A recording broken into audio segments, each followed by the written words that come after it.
Hello everyone, my name is Serafi and I'm happy to meet you all. And today we are going to be playing Performage. Finally, I got the new card, Chaos Ancient Gear Giant, so we are going to have a lot of fun today, pop off, do some damage. The new skill is called Performage Showdown. What it does is you can only use the skill's second, third, and fourth effects once per turn. You cannot special summon except for special summons from the extra deck monsters that are not Performages or level 4 spellcasters, which is fine. Just play Magistus and Performage, and that's all you need. Send a Performage monster from your hand to the graveyard, then add a Performage monster from your deck to your hand, or you can add Polymerization from outside your deck to your hand. Basically the same thing as the skill, except as the previous skill, except it has a new effect. Number 2, shuffle one monster from your hand, from your field into the deck, then play a Performage monster from your deck to your field face down. Same thing as the previous version of Performage. It allows you to use mind control. It allows you to easily get whichever Performage monster you need. Very useful. Then, if you control 4 face-up monsters on your field, reveal one Polymerization in your hand, then all of your monsters on the field can be treated as Ancient Gear monsters when used as fusion material this turn. That's very useful. It allows you to make your Ancient Gear Howitzer. It allows you to make your Ancient Gear Megaton Golem. And it allows you to make Ancient Gear Chaos Giant. Cool. So, for the main deck, it is exactly the same as the main deck for my other Performage deck. So we got 3 copies of Performage Hat Tricker. If 2 or more monsters are on the field, you can special summon this card from your hand multiple times per turn. And during either player's turn, if you would be burned, you can place a Performage counter on this card, then make that effect damage to you 0. If you manage to do this 3 times, its attack points triple. No big deal. Great Extender. We are playing 1 copy of Rilliona. I have 2. I haven't felt the need to play 2. The fusion monster for Magistus is pretty strong, but it's not. It's just one option of the many options you have in the deck. This deck definitely feels like it needs more extra deck space, though. Rilliona, when it's normal summon, you draw your fusion card, and then you play your Iwas. Zeroa, I would probably play 3 Zeroas if you have 3 Zeroas. I do not. I would cut one of the crows to play a 3rd Zeroa. Spellcaster, tuner monster, you can target one Magistus you control, equip it with Magistus from the extra deck. If this card becomes equipped with a Magistus card, you can special summon a level 4 Spellcaster from your hand, or graveyard in defense position, but its effects are negated. So Zeroa is a great way to get back the card that you discard for your skill. Allows you to get some easy extension, and it allows you to pop a spell or trap on the field, as well as get a monster negate out. Pretty useful. Triple DD Crow. You can play Effect Veiler. I feel like Crow is probably one of the better hand traps to play in this meta. Whichever hand trap you like is a good hand trap to play. Performage Damage Juggler. During either player's turn, when a card or effect activates that would inflict damage to you, you can discard this card, negate the activation, and if you do, destroy the card. Cool. During either player's battle phase, you can discard this card to reduce the next damage you take this turn to 0. You can banish this card from a graveyard, add one Performage monster from your deck to your hand, except Damage Juggler, and you can only use this effect once per turn. So this is a Kuriboh that can search.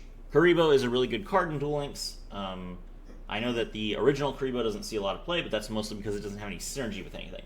A Kuriboh that is in Archetype and also searches from the graveyard is insane. So 3 of, easy. Then we have 3 Trick Clowns. If this card is set at the graveyard, you can target one Performage monster in your graveyard, special summon it, its attack and defense becomes 0, then you take 500 damage. You can only use this effect once per turn. This is a great way to get some easy Xyz plays off. You just normal summon the Trick Clown, link it off, then you can bring back the Trick Clown, use your effect to shuffle the Link monster back into your extra deck to get another level 4, and then just go from there. Solid. Then we have Crowley, the Magistus of Grimoires. This is a good 1-of card, because you can use this card easily to just kind of get an extra extender. You can send one Spellcaster monster from your hand or field to the graveyard to special summon this card from your hand. And then you can banish this card from your graveyard, target one Magistus monster you control, and equip it with a Magistus from your graveyard. Both these effects are kind of decent. Basically, it's a good way to pitch a Damage Juggler or a Trick Clown to kind of get your play started. Getting another 4 on the board is just good. Triple Mind Control, target a monster you control, take control of it, and it cannot attack or be attributed. So you just target this your opponent's monster, steal it, and then you can shuffle it back to get a Performage. And lastly, Magistus Invocation. This is a searchable polymerization. All right, for the extra deck, we have one copy of Ancient Gear Megaton Golem. This requires 3 Ancient Gear monsters. If it attacks, your opponent cannot activate spell or traps until the end of the damage step. If this card was fusion summoned using 2 or more Ancient Gear Golem and or Ancient Gear Golem Ultimate Pound as material, it can attack up to that many times during each battle phase. And if this face-up fusion summon card in its owner's field leaves the field because of an opponent's card effect, you can special summon 1 Ultimate Ancient Gear Golem, ignoring its summoning conditions. All very good effects. So the reason why we were playing Megaton Golem is because we don't want our opponent to respond to us activating polymerization with our skill by destroying one of our units. And then if we have only 3 units out, we don't get to make our Chaos Ancient Gear Giant. So this is a card that allows us to resolve polymerization in the event that our opponent responds to our polymerization, because since we have to use 4 materials on the field, our polymerization is actually very, very vulnerable. I want to run Ultimate Ancient Gear Golem to make use of this card's float effect, but I don't really have the extra deck space, and that's kind of sad. If we get another extra deck space, they've given us 12, so hopefully they plan to get us 12 extra deck cards at some point. Yeah, if we get another extra deck, then we would put the Ancient Gear Golem in here. All right, Chaos Ancient Gear Giant. The entire reason that we made the deck. 4 Ancient Gear monsters, 4,500 attack points, must be fusion summoned, cannot be special summoned other ways, unaffected by spells or traps. Your opponent's monsters cannot activate their effects during the battle phase. This card can attack all monsters your opponent controls once each, and if this card attacks a defense position monster, inflict piercing to the opponent. Literally nothing wrong with anything on this card. It's immune to spells. Good. It's immune to traps. Good. That means that it just raffle stomps Blue Eyes. You have a Successor Soul? No. You have a Crackdown? No. I don't care. Go away. And if they respond to you activating polymerization by playing Successor Soul, then whatever. You can just make the Ancient Gear Megaton Golem instead. Who cares?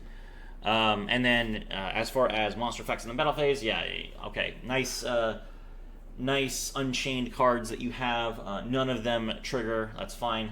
You know, just kill them. It's good. So yeah, this is a really good boss monster. I'm really happy that it's here. I'm really happy that it's an SR. Even though it took me until 91 packs in the box to get it.